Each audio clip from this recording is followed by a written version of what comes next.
Shalom dan selamat pagi dalam kasih Kristus. Bertemu kita lagi dalam sentapan firman Tuhan pada pagi hari ini 4 Desember 2021 bersamaan dengan hari Sabtu dalam Minggu Advent. Injil dan renungan hari ini diambil dari Injil Matius bab 9 ayat 35, disambung bab 10 ayat 1, ayat 6 dan 8. Mari kita bersama mendengarkan. Tuhan berserta kita sekarang dan selama-lamanya.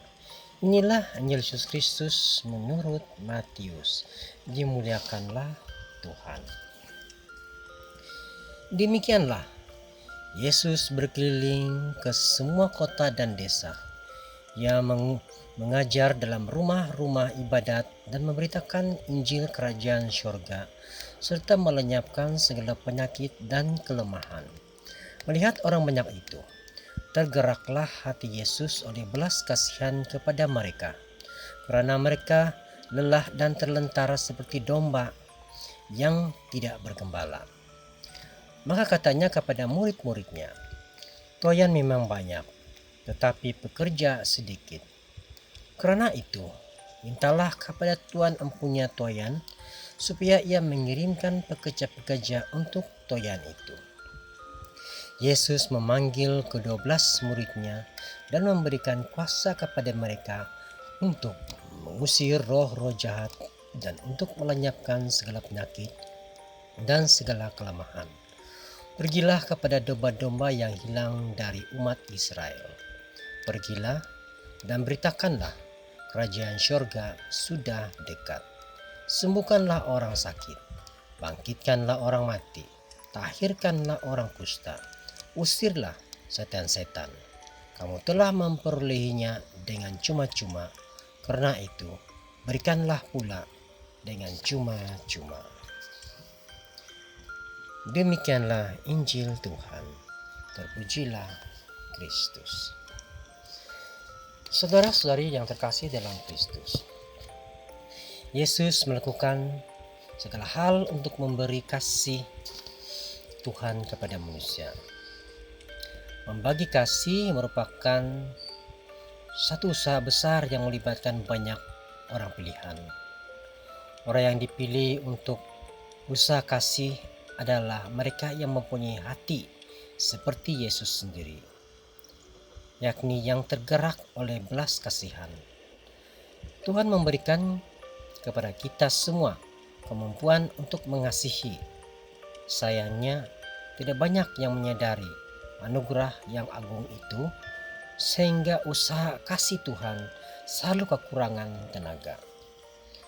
Saudara dan saudari, keperhatian akan kekurangan pekerja di kebun anggur Tuhan bukan hanya keperhatian manusia, melainkan juga keperhatian Putra Allah sendiri. Bagi Yesus, keperhatian itu seharusnya menjadi jembatan emas yang menghubungkan kita dengan Tuhan, karena yakin bahwa Tuhan sendirilah yang akan mengirim pekerja-pekerja yang pantas dan layak untuk tuayannya. Kita harus berdoa agar Tuhan membuka hati umatnya untuk menjadi pekerjanya. Yakin,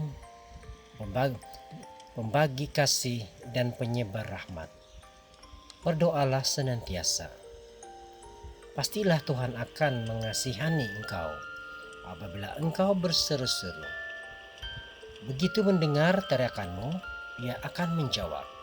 Yesaya bab 30 ayat 19. Saudara dan saudari yang terkasih dalam Kristus, kita juga harus membuka hati dan merelakan diri kita ketika Tuhan yang meminta kita untuk menjadi pekerjanya. Biasanya, buah pertama dari doa adalah pendoa itu sendiri. Janganlah kita mengelak panggilan Tuhan yang menghendaki kita menjadi pekerjanya. Janganlah kita sendiri yang menggagalkan doa kita dengan menunjukkan kepada diri orang lain saja sebagai pekerja Tuhan, sedangkan kita sendiri hanyalah penikmat rahmat dan bukan pelaksana perutusan. Mau tunggu apa lagi? Ayo, bekerjalah dalam proyek kasih-Nya. Ini kita berdoa. Ya Tuhan, kirimkanlah kepadaku pekerja-pekerja untuk membagikan rahmat dan mewartakan kasih-Mu. Bukalah juga hatiku agar siap sedia menjadi utusan-Mu.